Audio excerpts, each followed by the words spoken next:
And here is an Ankylosaurus. But his clubtail broke off. Ah! If he had a clubtail, we would do this and it would swing. Since the Ankylosaurus lost its poor clubtail, we decided to do a STEM project to recreate what a clubtail might do up against some mighty dinosaurs. Did you know that the Ankylosaurus's clubtail could crack and break a T-Rex's leg bones? Did you know that Ankylosaurus's tail clubs can shatter a bone? Shatter a bone. So let's see what it's gonna do to these mighty carnivores. We tied a string around this spiky ball to represent the clubtail. Go!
Okay, we're gonna try this with the Mosasaurus. What do you guys think? Do you think the ball is gonna do anything against such a fearsome dinosaur?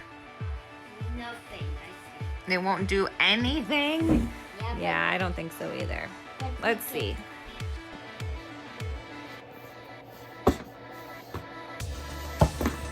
Go do it.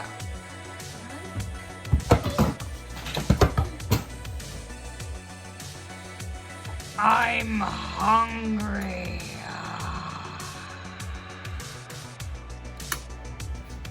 Now he's gonna try to eat the Ankylosaurus. Ouch! My tooth!